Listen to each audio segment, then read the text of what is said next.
devotees. In this series on the significance of Radha Krishna Bhakti in Kaliyug, we've been covering some of the main points of our scriptures of Sanatan Dharma. I explained to you the aim of life. Although souls have so many desires, but there's only one original desire, and that is the desire for perfect happiness. The desire for perfect happiness exists within every soul because every soul is Ansh of Bhagwan, and Bhagwan himself is perfect happiness. He is divine happiness, unlimited happiness. And it's that happiness that every soul wants. That's our initial desire. We only have an opportunity to attain God while in a human body. We can actually be born in any of the other species of living beings. 8.4 million different life forms described by our scriptures into which a soul can enter. We have been born in all of those life forms, and we can be again. We've received unlimited human births as well, because we're eternal. But only while we're born as a human do we get a chance to attain God. Only humans get to perform karma. Other beings, they're simply undergoing the consequences of what they did the last time they were human. So, this life is a chance to attain God. However, God cannot be known through the means that we're used to attaining things in this world. In other words, through our own effort, through our power of intelligence, through our physical strength, through our determination.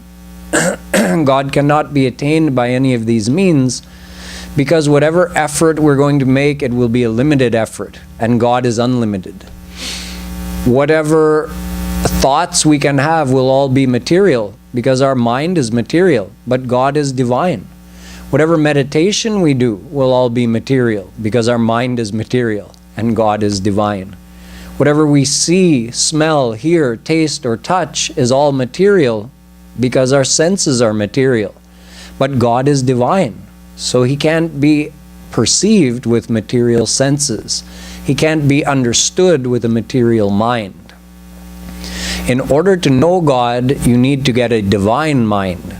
In order to experience God, you need to get divine senses. How do you get a divine mind or divine senses? Through God's grace. God graces and you receive. How do you receive God's grace? By surrendering to Him.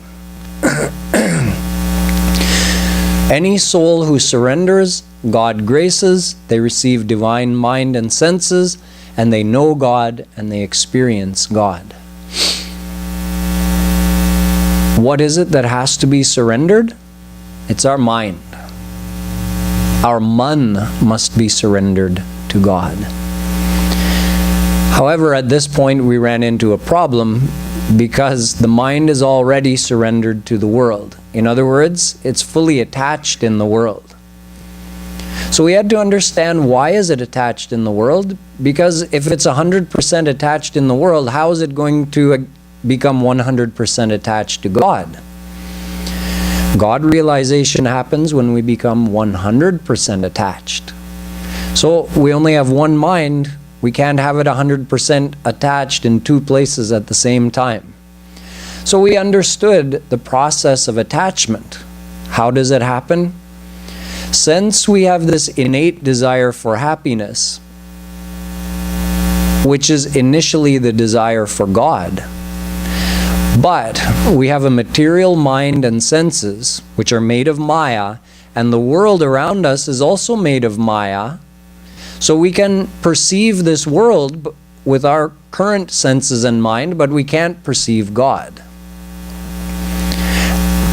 That's reason number one. Reason number two is, since the world is made of Maya and our senses and mind are made of Maya, thus they are sajatiya. So there's a natural attraction of the mind towards the world, just like there's a natural attraction of your soul towards God, because they are sajatiya.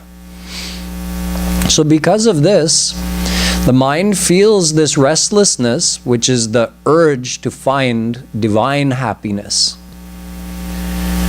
But since it knows nothing about God and cannot perceive God, thus it tries to find that happiness in the world. It's very natural. Whenever we target something in this world as a potential source of happiness, we tend to keep thinking about it.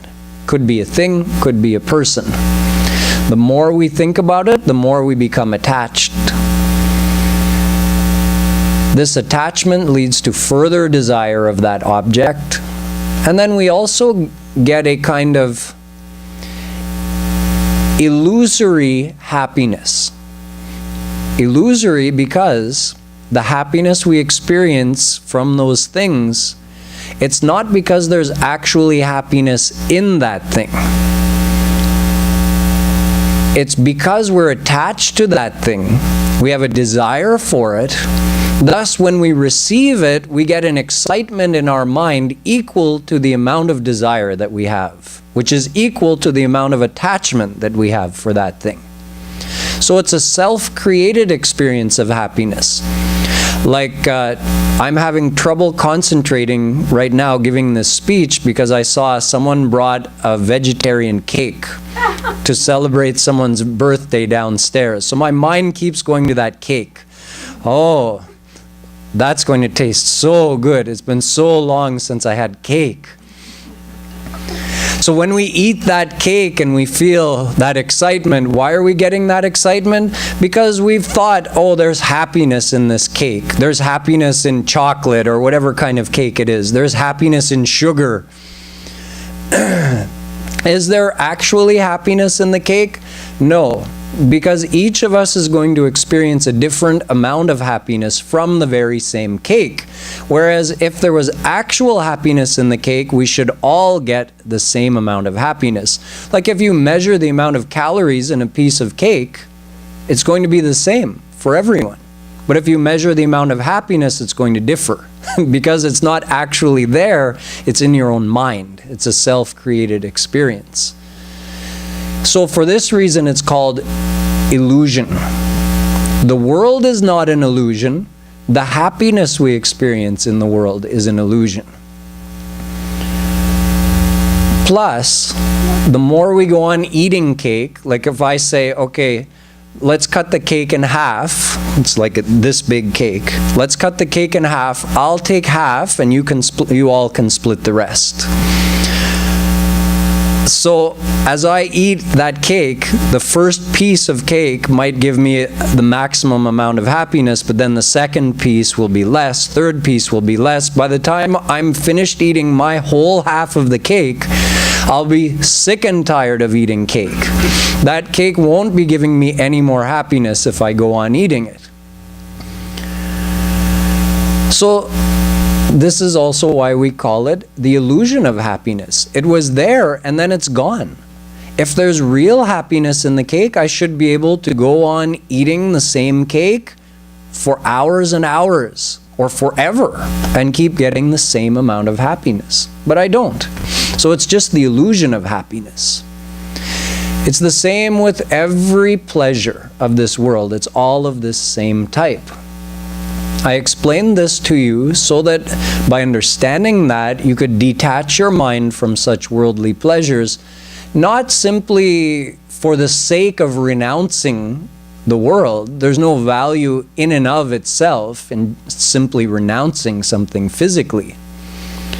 I told you this so that you could release your attachment on the world. Thus, your mind becomes free to attach it to God.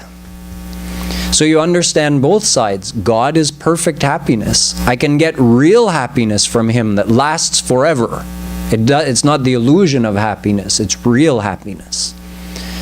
So you understand that side, but you also need to understand, but what about the happiness of this world? So I explained that to you, that it's an illusory happiness, and understanding this, we can gradually move our mind from those worldly pleasures towards the desire for Krishna.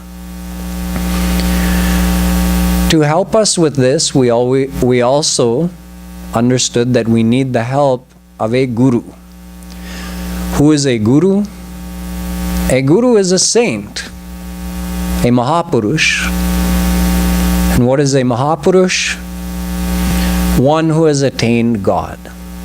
So the soul who has attained God, whom you accept as your spiritual guide, becomes your guru. And the guru helps the souls by explaining all of the tattva gyan, as well as explaining the path to God. Behind the scenes, the guru also graces us internally as we follow the path to God, helps to diminish the effect of our bad sanskars, and in the end graces us with God realization and freedom from Maya. Thus it is through the Guru's grace that a soul meets God. Or God's grace that enables a soul to attain Him comes to us through the Guru. Now we need to understand about the practical path.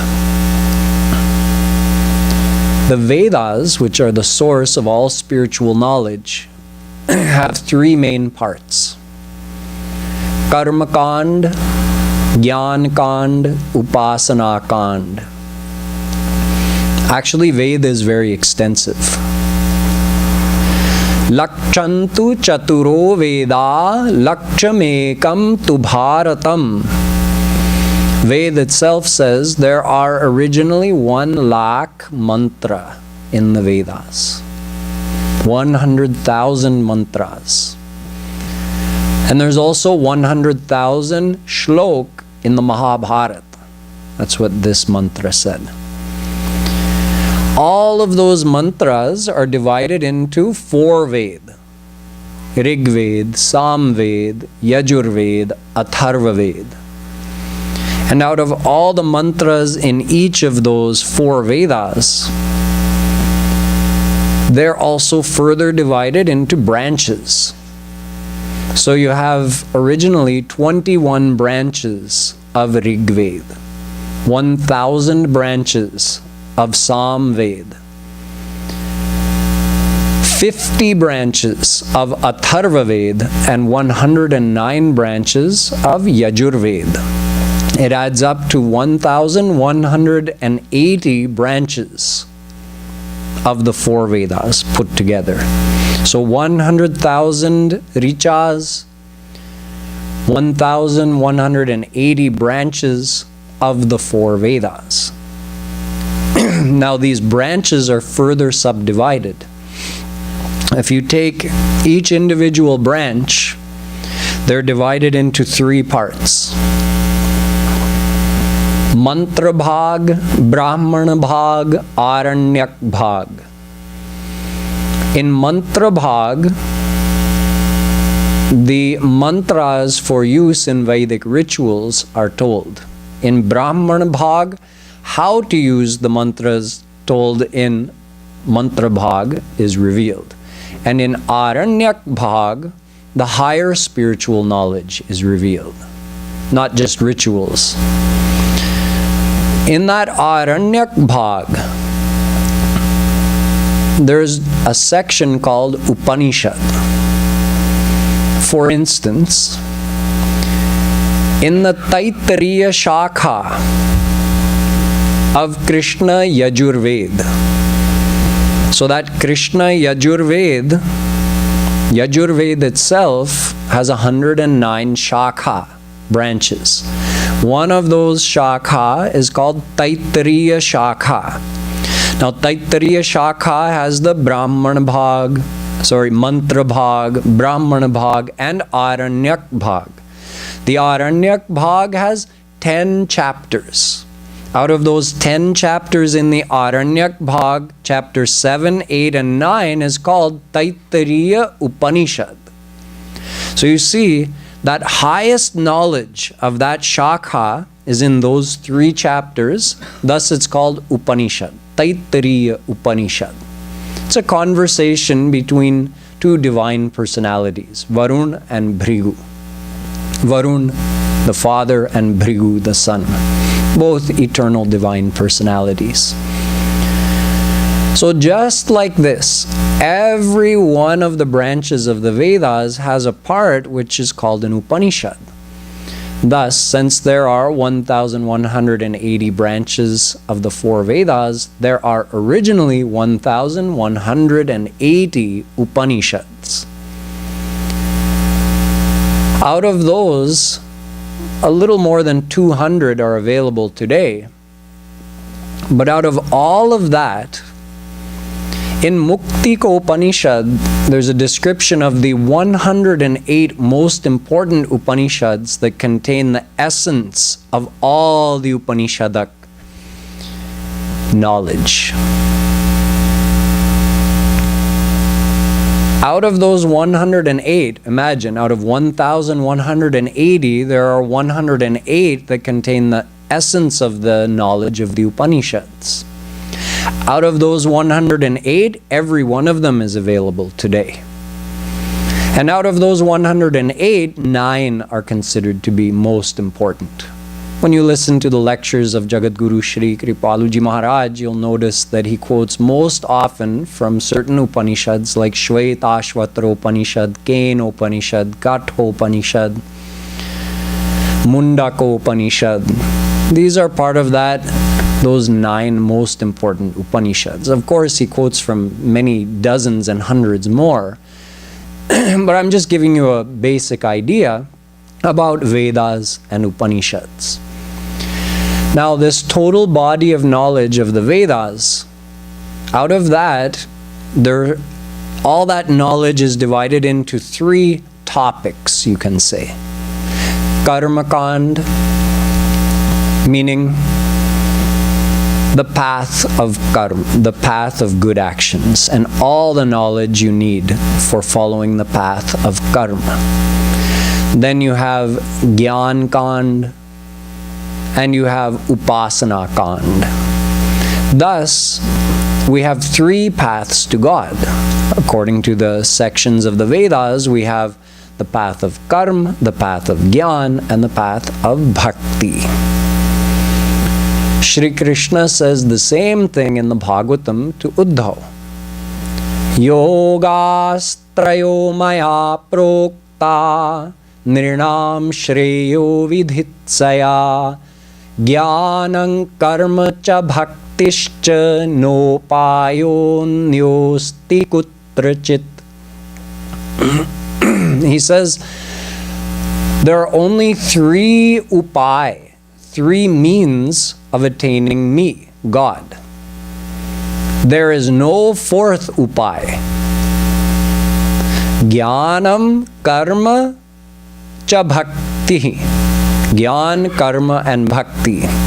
No payonyosti kutrachit. There is no other way. Only these 3 ways. The path of good actions, the path of knowledge, and the path of devotion. Karma, jnana, and bhakti.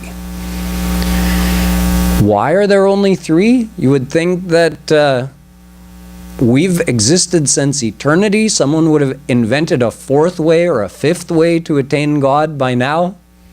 No, there's a reason. Bhagwan is Sat Chit Anand, and we are Ansh of Sat Chidananda Brahm. So we also have these 3 qualities, Sat Chit Anand. Thus, the means for a soul to attain God is also 3. Sat relates to the path of karma, Chit relates to the path of Gyan, and Anand relates to the path of Bhakti. We're going to start by looking at the path of karma. We'll look at each of these paths in turn, because you can't follow all 3 paths at once. You have to determine which path is the best one for me to follow. Which path is the most likely to be successful in my quest to attain God in this life? So out of all those mantras of the Vedas, 100,000, fully 80,000 have to do with karmakand, this path of good actions. And the Ved says, Kurvanneveha karmani jijivishechhatagvam samah. Ishavasyopanishad says, you should spend your whole life doing good actions, following the injunctions of the Vedas, the do's and don'ts, what we call vidhi and nishedh. Doing all kinds of good actions. Live for 100 years doing that. This is what Ved says. Satyam vada dharmam chara. Chandogyopanishad. Tell the truth and follow the dharma. This path of karma, it's also called the path of dharma. You can say karma dharma. So Ved is saying we must follow this path. Shruti smriti mamaivagye yasta ullanghya vartate badhul smriti. Bhagwan himself is saying, the do's and don'ts of the Vedas are my agya, and the one who follows it is dear to me. The one who does ullanghan, who doesn't follow the rules that I've laid down in the Vedas, he is dveshi. He's my enemy. Very strong words. Gita says, Yagyadana tapah karma natyajyam karyameva tat. Shri Krishna says, Yagya, this is a Vedic ritual, Vedic fire ceremony, which is part of the path of karma. Dan, giving charity, is a big part of the path of karma. Tap, doing austerities. Karma, doing all the good actions. Shri Krishna says these are all prescribed by the Vedas. You have to do them. It's your kartavya. It's your duty to perform all these good actions prescribed by the Vedas. Sve sve karmanya bhiratah sansiddhim labhate nara. Gita. By performing one's dharma, by observing one's duty as prescribed by the Vedas, one attains perfection. Thus, one should never abandon their duties. One should always observe the good actions told by the Vedas.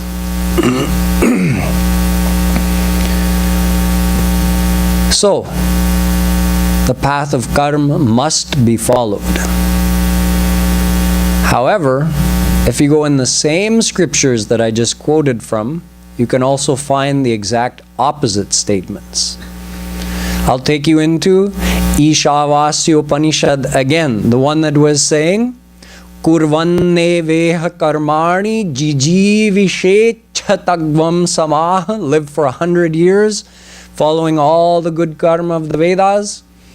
It turns around and says, Andhan tamah pravishanti ye vidyamupasate tato bhuya ivate tamo ya'u gvam ratah. In other words, the one who follows the path of karma enters into darkness. The one who follows all the do's and don'ts of the Vedas enters into darkness. Kathopanishad says, Avidyaya mantare vartamana panditam manyamana dandramyamana pariyanti mudha andheniya naiva manaya thandha. The one who follows this path of karma is like a blind person being led by another blind person. He's never going to reach his goal. He's doing it out of ignorance, avidya. He's naive to follow this path of karma. Mundaka Upanishad, another part of the Vedas, says, Ishtapurtam manyamana varishtham nanyat shreyo vedayante pramudha nakasya prishthe te sukrite nubhutvemam lokam hinataram vavishanti. Now the language is getting even stronger. Ved was saying, Kathopanishad is saying, if you follow the path of karma, it's out of ignorance, and you're like the blind being led by the blind. Now Veda is saying, the one who follows the path of karma is pramud. It means an extremely foolish person, an idiot, you could say. Such name calling in the Vedas for the one who follows the path laid out by the Vedas. Why? Parikshya lokan karmachitan brahmano nirvedamayan nastya krita kritena. Mundaka Upanishad. Because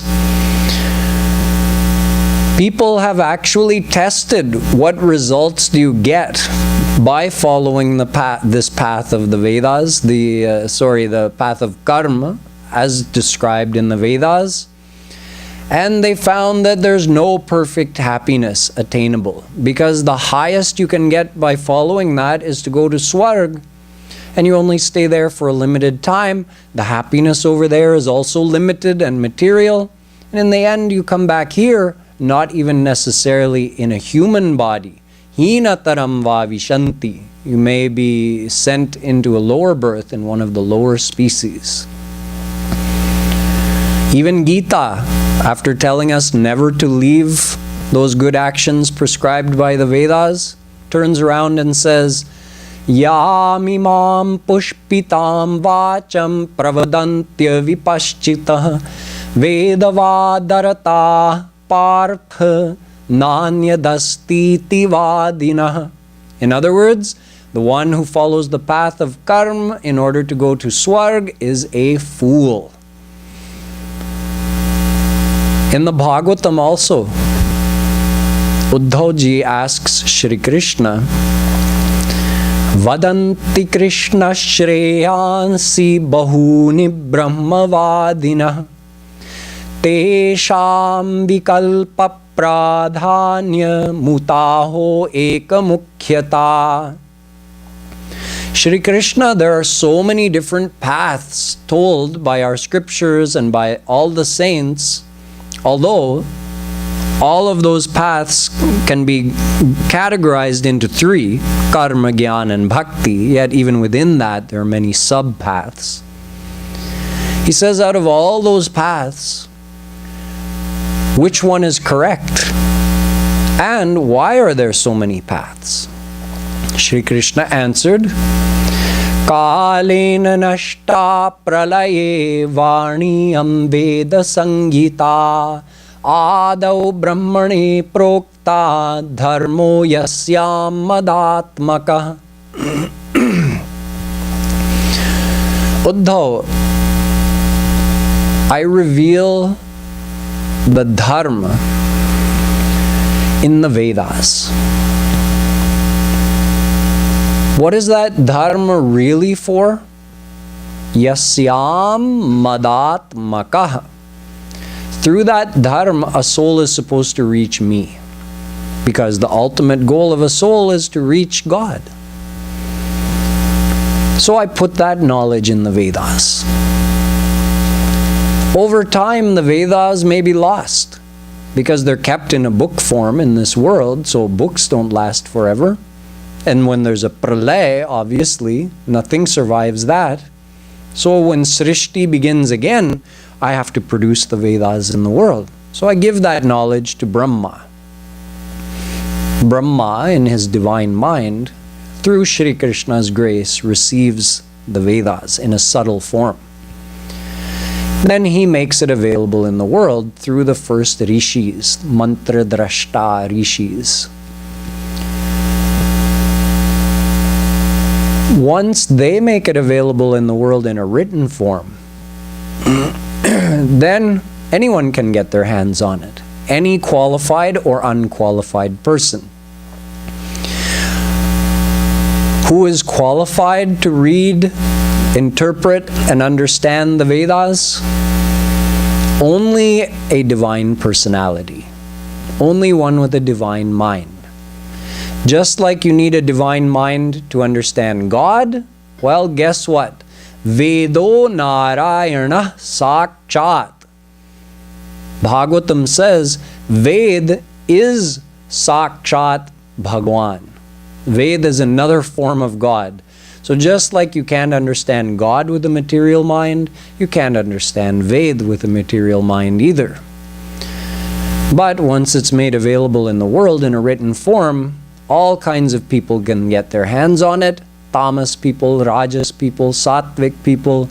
And according to their own mind, they interpret, or should I say misinterpret, the Vedas.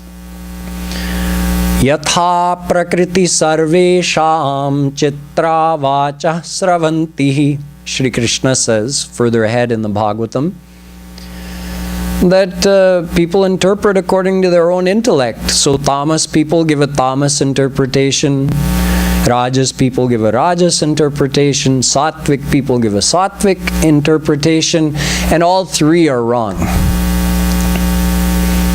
Because only one with a divine mind, beyond Sattva-Rajtam, could give the correct interpretation of the Vedas, which is why you have to learn Vedas or any scripture or any spiritual philosophy from a true spiritual master, the God-realized saint. So Shri Krishna says, once people start interpreting all these verses of the Vedas in their own way, so a lot of different paths can spring up just out of that alone. In addition to that, people make up their own paths, their own traditions. There are many things that people follow nowadays, they don't know. Where did it come from? Is it written in any scripture? Well, they learn from their parents, who learn from their parents. But show me in the original scripture, where is it written to do that thing? For instance, you might know someone who doesn't celebrate Janmashtami or Ram Navami or some auspicious festival like that.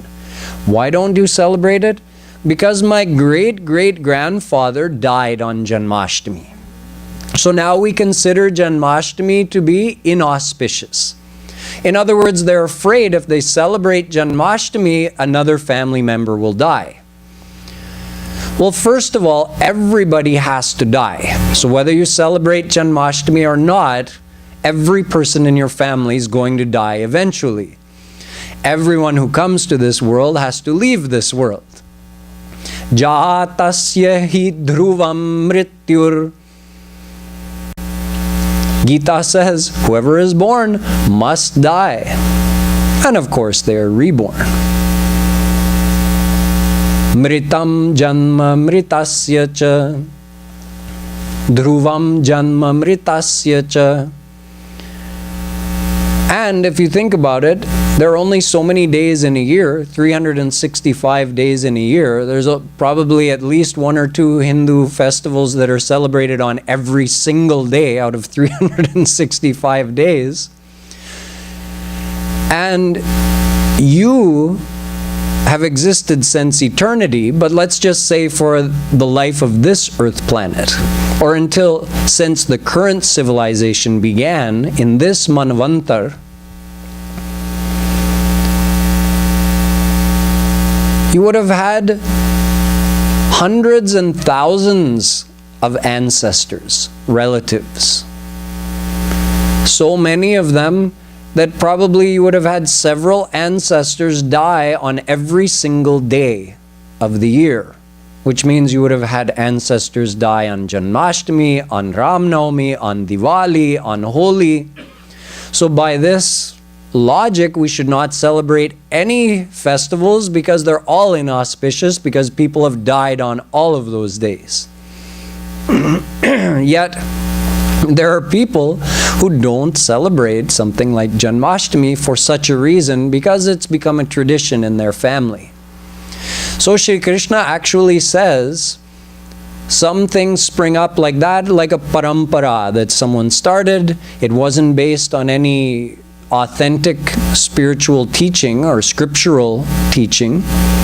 Just someone started it and people started following, and up until today, people are still following. Then you have other people who started paths through their interpretation of the Vedas, and those have been followed for decades or hundreds or even thousands of years. Shri Krishna goes on, Dharmameke yashaschanye kamam satyam damam shamam. He names some of the paths that people consider to be supreme. Dharma. So, like we were saying, someone should follow all the injunctions of the Vedas. Yash. Another person says, no, no, no. The best thing you can do, because you're going to die, and when you're gone, everything of yours is gone. None of it remains yours. But one thing stays behind: your name, your fame. In this world, people will still remember your name or the things you did after you left. So, some people say yash is the main goal.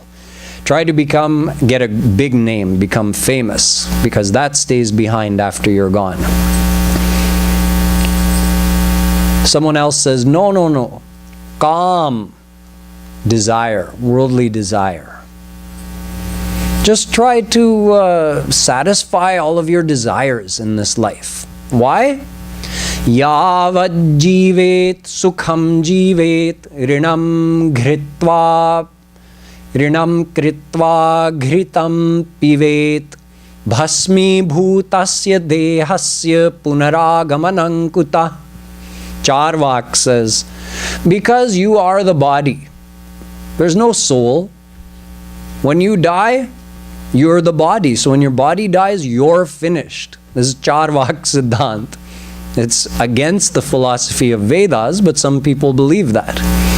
So since you're done when your body dies, when you actually die, so what's the use of worrying about what's going to happen to you in your next life? Oh, I'll be punished for bad actions. Who cares? There's no next life. Do what you have to enjoy this life. Beg, borrow, and steal, but enjoy this life to the fullest. Someone else says, no, no, no. Satyam. Satyam vada. Tell the truth in every situation. Some people say this is the supreme ideal. But can you tell the truth in every situation? If you actually spoke what you were thinking every moment of every day, you might not have any friends left. We don't have that much control over our thoughts. The wife is sitting and thinking something against her husband. She's not going to say it. She's just thinking it. Husband says, what are you thinking of? Oh, nothing. Just thinking about the kids or something. She makes something up. Imagine if she said what was in her mind. One time a shopkeeper scolded his son that you never go and listen to the katha. You never go to the mandir.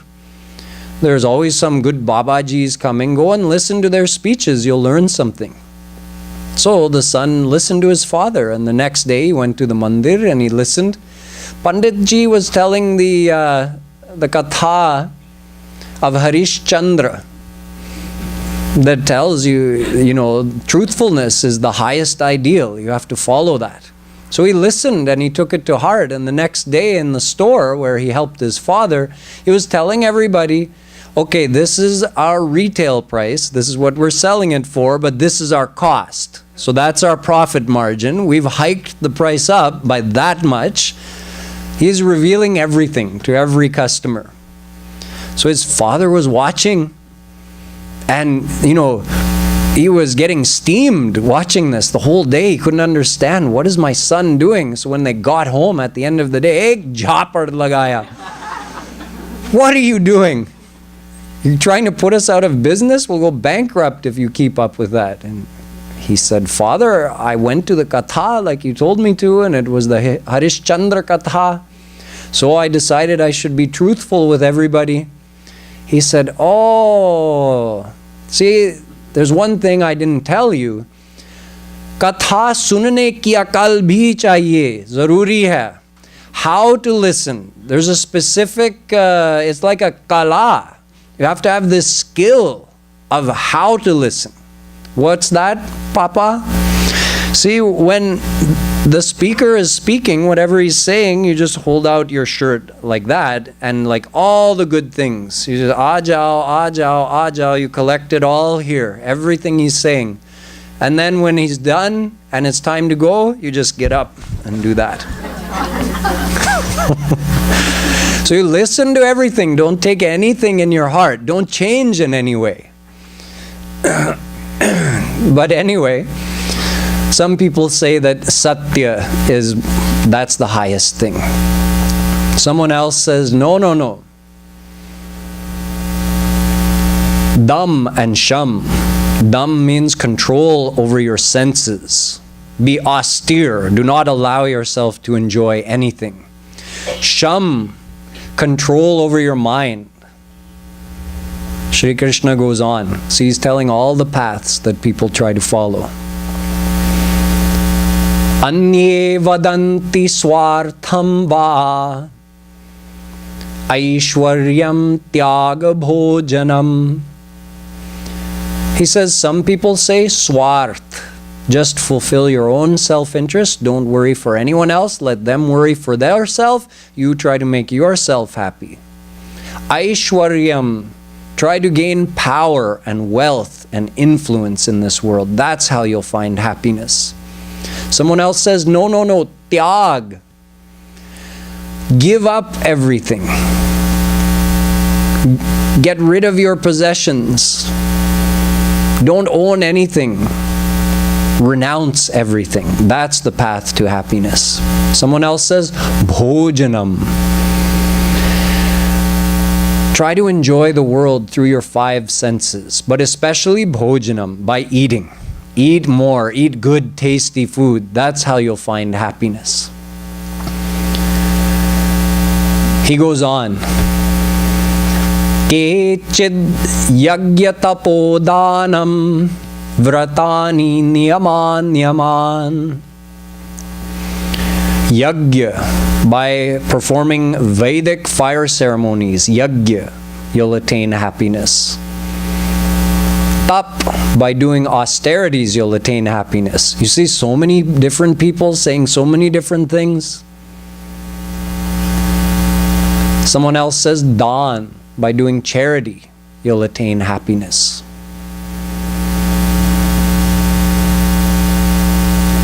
Someone else says vrat. By doing religious fasting, you'll attain the ultimate. Many people fast religiously, meaning for certain reasons. Like maybe on one day they won't eat grains, but they're still allowed to eat sugar. I know someone who told me he was doing a vrat one day. And in that vrat, I think you weren't allowed to eat like rice, dal, that kind of thing. But you could eat mithai. So he went to the mithai ki dukaan and ate like 60 rasgulla. But his vrat was maintained. So some people do a lot of fasting, but the fasting is not always the best thing for your health if you do it in that way. Niyam, yam, described in Yoga Darshan, different things that have to be observed or avoided. Anyway, there's so many different paths described in our scriptures. And you know what Shri Krishna says? All of those I just mentioned to you, sab ke sab galat. Adyantavanta evaisham loka karma vinirmita Dukkho darkastamo nishtha chudrananda shucharpita. He says all of these give a temporary result. Adi antavant. Their pal has a beginning and an end. In other words, the outcome of all of these things he just described is material. None of them results in freedom from Maya, and none of them results in attaining God. In other words, the Bhagavatam is also doing ninda of the path of karma. So on one hand, our scriptures are saying, follow the path of karma. If you don't, you're doing vikarma, you're doing bad actions, you'll be punished, you can go to narak. And you'll be rewarded if you do follow these good actions by going to Swarg. So follow the path of karma. And on the other hand, the same scriptures are saying those who follow this path of karma are utterly foolish. They only get to go to Swarg at the most. All of the outcome of their actions is temporary. So all of that effort ends up being used up and they start right back where they were in the beginning. So what's the use of that? So which of these statements is correct? We have Bhagwan himself taking both sides, saying you must follow the path of karma because it's my agya. I made the do's and don'ts of the Vedas. If you don't follow my agya, you're my enemy. And on the other hand, you have the very same Shri Krishna saying, if you follow that path of karma that I outlined in the Vedas, you're a fool's fool. So which of these statements is correct, and why are both sides being shown in our scriptures? I'll explain to you tomorrow when we go into more depth in understanding about the path of karma. Boliye Vrindavan Bihari Lal Ki Jai.